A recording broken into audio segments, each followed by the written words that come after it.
Dear student, the topic of this video is general introduction and functional anatomy of kidney. Learning objectives. After this session, the student will be able to describe gross anatomical structure of kidney, name the parts of the nephron, will be able to list the differences between cortical and juxtamedullary nephrons, correlate the histological modification at different segments of nephron with their specific functions, will be able to give the detailed ultrastructure of glomerular-capsular filtration barrier, describe the details of structure and function of juxtaglomerular apparatus, will be able to list the functions of kidney, and will be able to explain the functions of renin-angiotensin system. Kidney is a retroperitoneal organ. It is a bean-shaped paired retroperitoneal organ. So we can see that. So this is our peritoneum and this is our peritoneal cavity. So kidney lies behind this peritoneal cavity. So it is retroperitoneal organ. It is present at the posterior part of the abdomen. At the posterior part of the abdomen, and in between the T12 to L3 vertebra.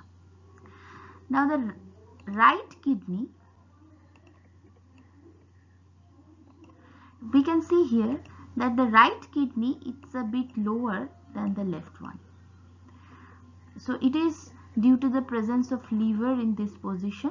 So on the right side we have a liver, and that is the reason why the right kidney is slightly lower in position than the left side.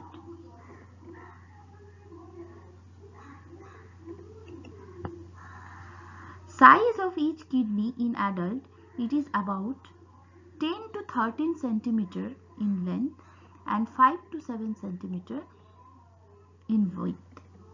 Weight of each kidney, it is about 150 gram. Kidneys are covered by a thick capsule called the renal capsule. So we can see the renal capsule here. So this is our capsule. This part is capsule. And the medial border of the kidney, so this is the medial border of the kidney. It is concave, and at the center of the concavity, this part is known as the renal hilus. So this part is known as the renal hilus. And the ureter comes out from this renal hilus. If kidney is cut vertically, if it is cut vertically into two halves, so we can see at the inner part we can see two areas. At the outer portion we can find our area, this outer portion, it is known as the cortex, whereas this inner portion, it is known as the medulla. The medulla is further subdivided into 8 to 12 conical masses. You can see these are the conical masses. These 8 to 12 conical masses, they are known as renal pyramids. Now these renal pyramids, they take origin from the cortico-medullary junction, that is the junction between the cortex and the medulla, and terminates into the papilla. So this is a papilla which is present within the minor calyx. So this is our, we can see that these are our minor calyx. So this is the minor calyx. So this papilla, they enter into the minor calyxes. So many minor calyx, they join to form the major calyx. So we can see here, this is our major calyx. The major calyces, they open into renal pelvis. So this dilated part is your renal pelvis. Okay, so major calyx, so minor calyces, they will join to form the major calyx. Major calyx will ultimately open into the renal pelvis, and this renal pelvis is the upper expanded portion of the ureter. Then it will be continued as ureter. Now the structural and functional unit of kidney, it is the nephron. So each human kidney, it has approximately 1 million nephrons. Now we can see the different parts of the nephron here. So nephron consists of a renal corpuscle. So renal corpuscle has got, this is a Bowman's capsule and this is a glomerulus. So glomerular has got another, this is the efferent arteriole, this is the glomerular capillary tuft and this is your efferent arteriole. So this portion is your renal corpuscle consisting the Bowman's capsule and the glomerulus. Then come to the renal tubule. So we have the proximal convoluted tubule or the PCT. Then we have the loop of Henle. This part is the descending loop. This part is the ascending loop, which has got again two distinct characteristic. One is the thin ascending loop of Henle, another is the thick part of ascending loop of Henle. Then it will be continued as the distal convoluted tubule, and after that we will have the collecting duct, cortical collecting duct and the medullary collecting duct. Now types of the nephron. The nephrons with glomeruli in the outer portion. So this nephron with the glomeruli, so we can see this outer portion is a cortex and this is a medulla. So the glomeruli, which is located in the outer portion of the renal cortex, they have a shorter loop. We can see here the loop of Henle, it is short. These nephrons are known as your cortical nephron. They are your cortical nephron. Some other nephrons we can see here, they have a very long loop of Henle which is going into the deeper part of the medulla, and these nephrons are known as the juxtamedullary nephron. They have long loops extending down into the medullary pyramids. So what are the differences between this juxtamedullary nephron and the cortical nephron? We can see from here that these one distinct difference is that cortical nephron, they are present, their glomerulus is present at the cortex, the most superficial region, whereas the glomerulus of the juxtamedullary nephron, it is present near the corticomedullary junction. So this is your corticomedullary junction.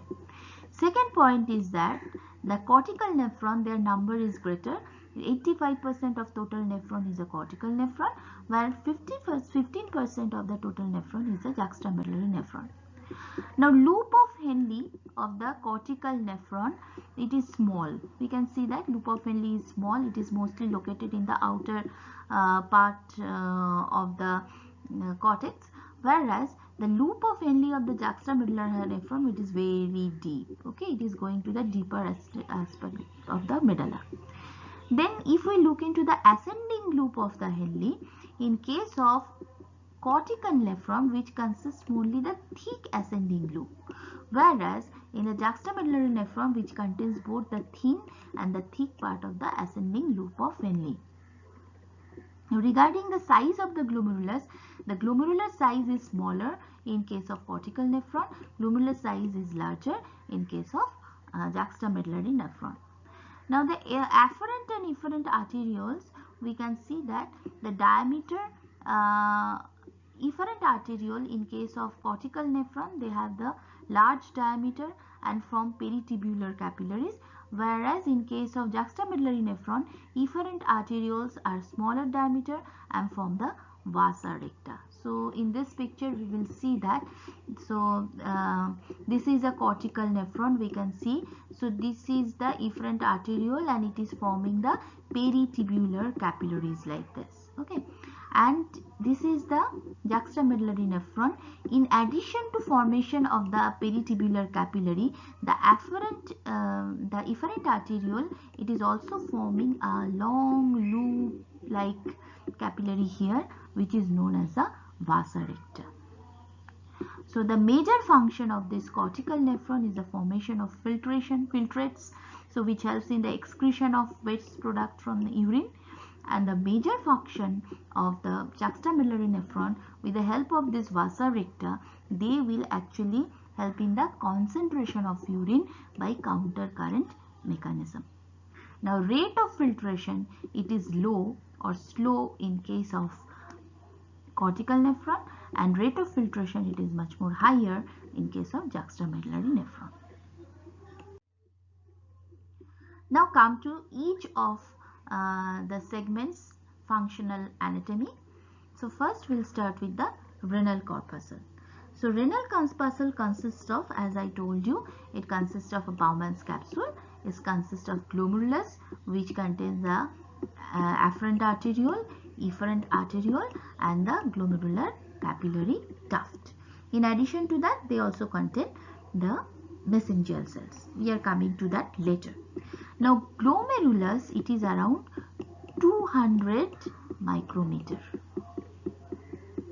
It is around 200 micrometer, and it is formed by the invagination of the tuft of the capillaries. So this is the invagination of the tuft of capillaries at the blind end of the Bowman's capsule, blind dilated end of the Bowman's capsule.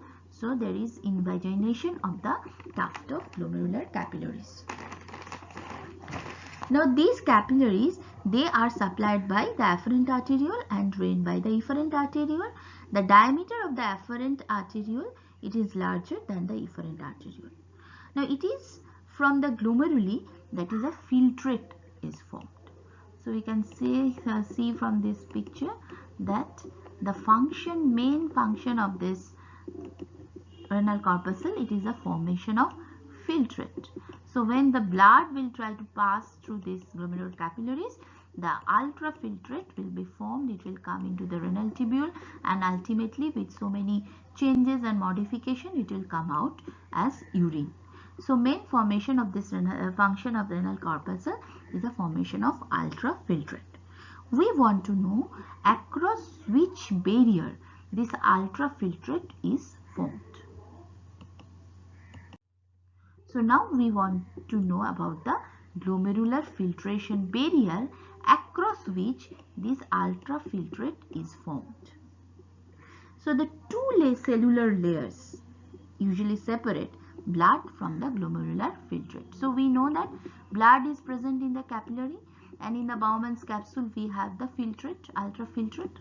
So there are two cellular layers, mostly they separate blood from the ultrafiltrate. What are those layers?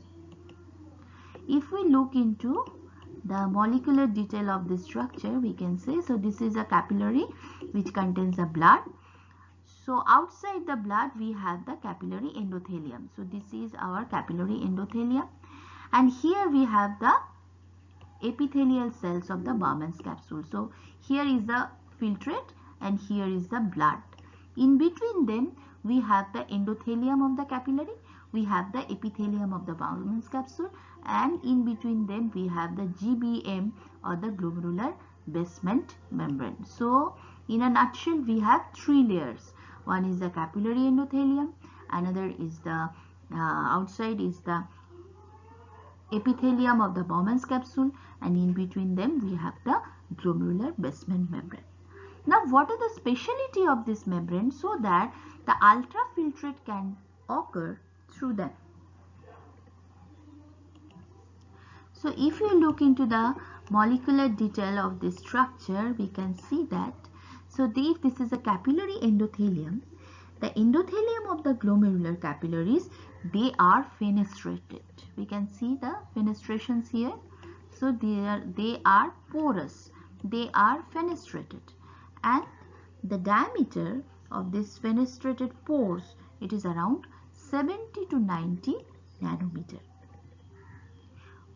So from the blood the filtration can easily pass through. Now what about the epithelium of the Bowman's capsule? The epithelium of the Bowman's capsule, it is also very special. It contains it is lined by some specialized cells which are known as the podocytes, which have the pedicles like this. These podocytes, they have numerous pseudopodia. So these are the podocytes. So these pedicles, these are the pseudopodias. They interdigitate to form the filtration slits. So when they interdigitate, all these podocytes, when they interdigitate, we can see that there are formation of filtration slits like this. The diameter of this filtration slit, it is around approximately 25 nanometer. And this filtration slit, it is covered by a very thin membrane which is known as a slit diaphragm. Now the total area of glomerular capillary endothelium across this filtration occurs in human, it is around 0.8 meters square. It is a large area. And the glomerular membrane permits the free passage of neutral substances up to 4 nanometer in diameter and almost excludes those with diameter greater than 8 nanometer. And these filtration slits, it is made up of a specialized protein molecule known as nephrin. In addition to the glomerular capillary tuft and the Bowman's capsule, another type of cell is present in the renal corpuscle. They are the mesangial cells. These mesangial cells, they are located between the basal lamina and the endothelium. If you look into this, so this red part is your glomerular basement membrane or the basal lamina. And these green part, these are the capillary endothelial cells. We can see that these cells are the mesangial cells. So they are present in between the glomerular basement membrane and the endothelial cells. So these cells are contractile in nature. They play a role in the regulation of glomerular filtration.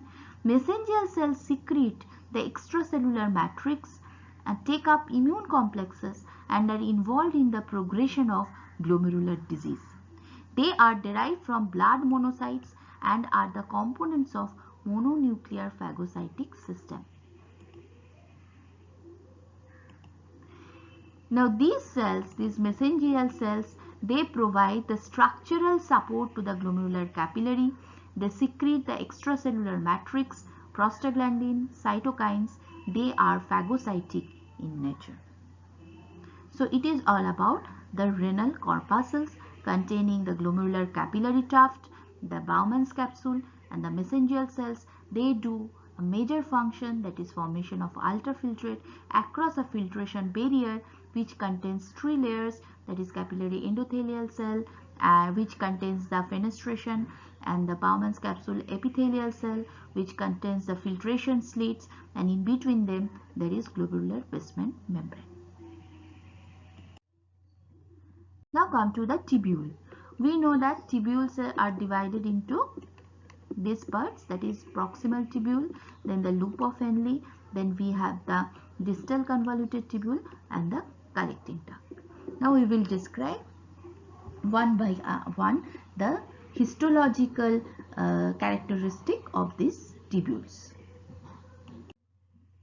If you look into the histology of this tubule, so first come to the proximal convoluted tubule. It is 15 millimeter long and 55 micrometer in diameter. So this is your proximal convoluted tubule. They contain a single layer of cell that interdigitate with each other and are united by apical tight junctions. And we can see from here the luminal edges of these cells, they have the striated brush borders. They have the striated brush borders due to presence of microvilli. So this helps in the reabsorption activity of this area of the tubule.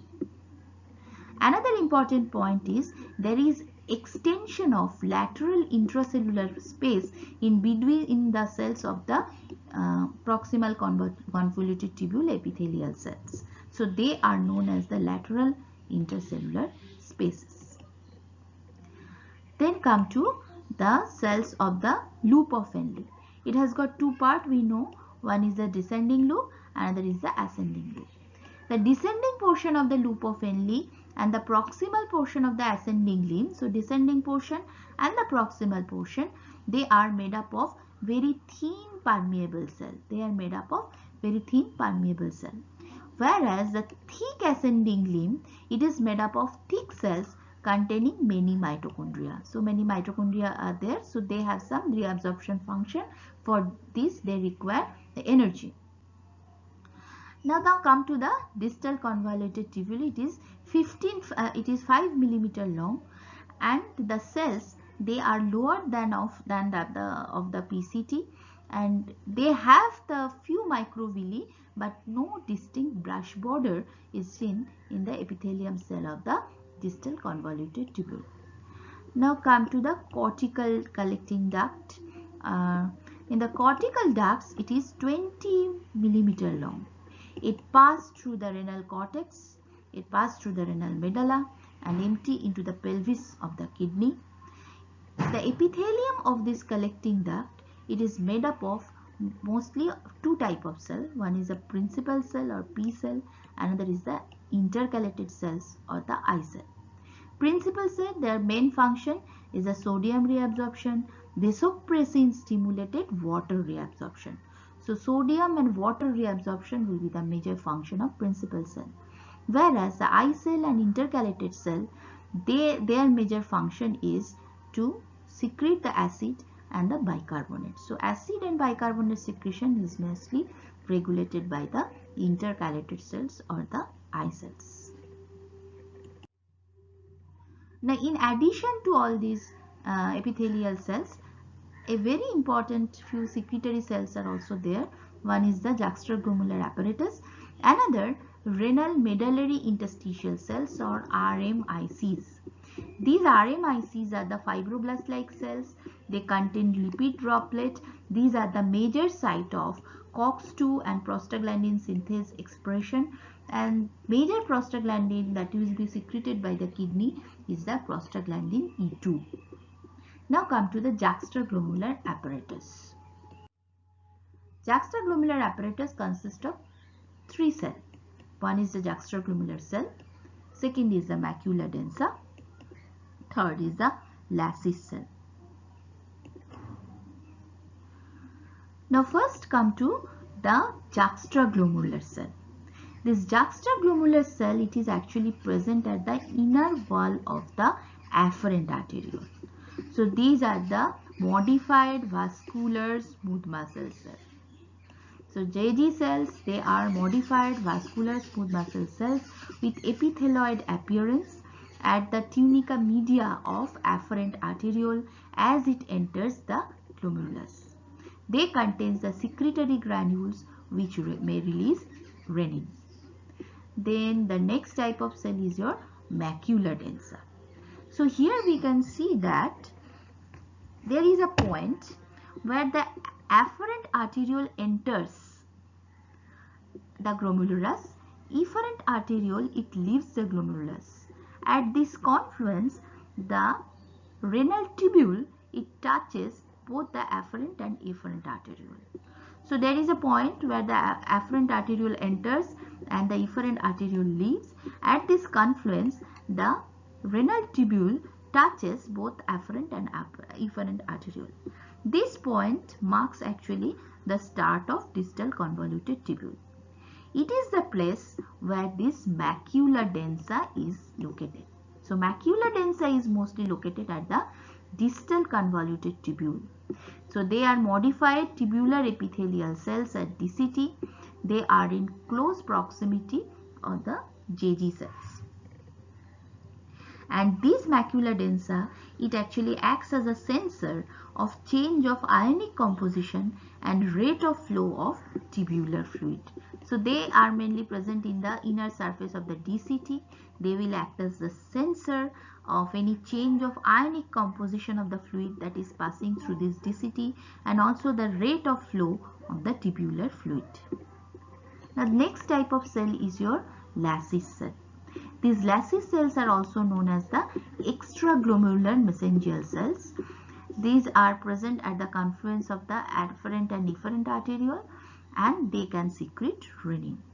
The another name of the Lassie cell is the Gurmat-Thai cells, and JD cells are also called as Pulkyson cells. Now, what are the functions of this juxtaglomerular apparatus?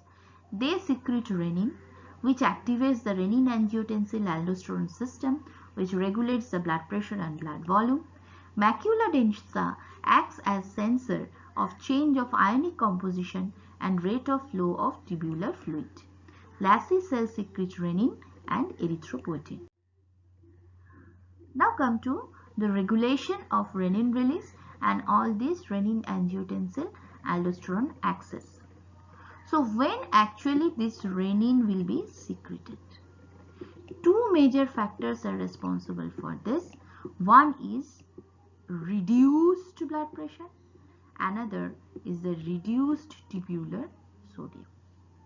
So one is reduced if there is reduced blood pressure. If there is reduced distal tubular sodium, that will enhance the secretion of renin from the juxtaglomerular apparatus. So when the renin is secreted, it will convert the angiotensinogen to angiotensin 1. Angiotensinogen is secreted from liver. Angiotensin 1 will be converted to angiotensin 2 with the help of angiotensin converting enzyme, which is released from the pulmonary capillaries. The major function of angiotensin 2 is a vasoconstriction, and it also helps in the aldosterone secretion. So major why the renin was released? As the blood pressure was reduced. So vasoconstriction will increase the peripheral resistance and enhance the blood pressure. And why the renin was released? Because there is less sodium in the distal convoluted tubule. With the help of aldosterone, it will enhance the sodium reabsorption, so increase in the cardiac output. So these are the normal compensatory mechanism that will take place in our body in order to prevent reduction of blood pressure in our body. Now there are two questions. One question is, who will sense this change in blood pressure? Who will sense the change in distal tubular sodium reduction? This is a question number 1. And question number 2 is that how actually this will help in the secretion of renin. So blood pressure reduction, as we all know, it will be sensed by the baroreceptors present in the kidney. That is a renal baroreceptors which will sense the reduction in the blood pressure. What about the distal tubular sodium? Their value, if it is reduced, that will be sensed by the macula densa, which is a part of juxtaglomerular apparatus. Okay, so macula densa will sense the reduction of sodium in the distal convoluted tubule. So what happens? So how actually this macula densa it acts? If we see that, so this is the juxtaglomerular cells which contains the renin. So this is the process by which the renin vesicles, they will be exocytosed. So the factors that will enhance the secretion of renin, one factor we can see here, that is if the catecholamines they bind with the specific receptor, then which is coupled with the adenyl cyclase, that will enhance the intracellular CAMP level. This CAMP will give a positive action on the renin vesicles and there will be exocytosis. Okay, so with the help of catecholamine, another factor is that we can see that when the prostaglandins, so these are the prostaglandins, when these prostaglandins they will bind with their specific receptor, which is again adenyl cyclase coupled, and they will also enhance the CAMP and it will enhance the renal release. So any sympathetic activity or the prostaglandin level or the increased circulating catecholamines, we know the sympathetic activity will enhance the circulating catecholamine levels. When these levels are increased, for example, if the blood pressure is less, we know that there will be increased sympathetic activity, release of catecholamines, or by some other methods prostaglandins are released, so that will enhance the release of renin. On the other hand, raised sodium and chloride reabsorption across the macula densa, increased afferent arteriolar pressure, angiotensin 2, vasopressin, they will inhibit the renin release. So we can see here when the angiotensin bind with a specific receptor which is also G protein coupled, that will enhance the intracellular calcium, but this calcium will inhibit the release of renin. So angiotensin, it inhibits the renin secretion. Now what happens when the distal tubular sodium, it is less? How the macula densa senses it? So in the macula densa we have this specialized channel, that is a sodium potassium 2 chloride transporter at the apical part, sodium potassium 2 chloride transporter, through which this sodium potassium and 2 chloride will enter. Now this potassium, they will give an inhibitory effect on the COX-2, cyclooxygenase 2, which helps in the production of prostaglandin. So whenever there is reduced distal tubular sodium, that means less amount of sodium will enter through the sodium potassium 2 chloride channel. So as the potassium entry it is less, so the inhibitory effect on COX-2 will be absent. So there will be production of prostaglandin. Prostaglandin bind with its receptor and it will enhance the CAMP, so the renin release will be enhanced. So this macula densa, it will act as the sensor of the ionic composition of the fluid that is passing through the distal convoluted tubule. If it contains in excess amounts of sodium, potassium and chloride, that means there will be less production of COX-2, less production of prostaglandin and less secretion of renin. But if the distal tubular sodium concentration is less, that means less entry of these ions, so there will be less inhibition of the COX-2, more production of prostaglandin and it will enhance the renin secretion. Now what are the conditions? So where actually this reduction in BP will happen and the distal tubular fluid will sense less amount of sodium. So these are the factors. So if there is diuretic use is there, so more amount of sodium loss will be there, so the distal tubular sodium amount will be less. So hypotension means less amount of BP. If there is hemorrhage, that means reduced blood pressure. Upright posture means there will be peripheral pooling of blood, so that will also reduce the cardiac output. Dehydration means less blood volume and blood pressure.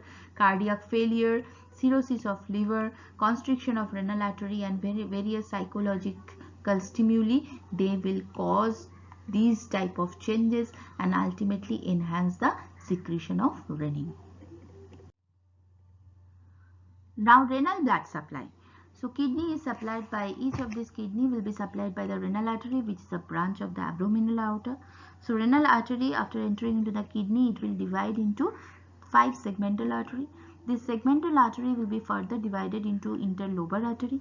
So interlobar artery, then they will form arch-like arcuate artery, and the afferent arteriole is a branch of this arcuate artery. So from the afferent arteriole, we know that there will be glomerular capillary tuft formation, which will ultimately form the efferent arteriole, and they will join to form the peritubular capillaries. So they will join to form peritubular capillaries. Now efferent arterioles from cortical nephron, they forms a peritubular network, we know, whereas the afferent arterioles from the juxtamedullary glomeruli, after they break into the peritubular capillary and generate the efferent arteriole, initially they will form the peritubular network, but in addition to that, they will form a hairpin loops or vasa recta. These loops deep into the medullary pyramids alongside the loops of Henle. The efferent arterioles from each glomerulus, they breaks up into capillaries that supply a number of different nephrons. The tubules of each nephron gets blood supply from its own nephron as well as from other nephrons. Total surface area of renal capillaries, it is around the total surface area of the tubules, so it is around 12 meters square. Regarding the nerve supply, autonomic nervous system is the nerve supply of kidney. So the function of the vagus and the role of acetylcholine, it is uncertain, but whereas we know that Sympathetic stimulation, they will actually their huge supply of sympathetic nerves at the afferent arteriole, at the efferent arteriole, at the proximal and distal convoluted tubule. By modulating doing the vasoconstriction and vasodilatation, they can change the GFR, they can change the renal blood flow and maintains the homeostasis in our body. So the major another site where the neural nerve supply the sympathetic nervous system it will act is the juxtaglomerular apparatus and the JG cells and the macula densa and the lysis cells. The major neurotransmitter is a noradrenaline. It can bind with its receptor on the JG cell, or it can bind with receptor in the vascular smooth muscle and do the effect of sympathetic nervous system in the kidney. So in a nutshell, the functions of kidneys, they help in the urine formation and excretion of waste products. They regulate the extracellular fluid volume and blood pressure, regulate the electrolyte balance, regulate the acid-base balance, regulate the plasma osmolality, erythropoietin synthesis, and endocrine functions are also present.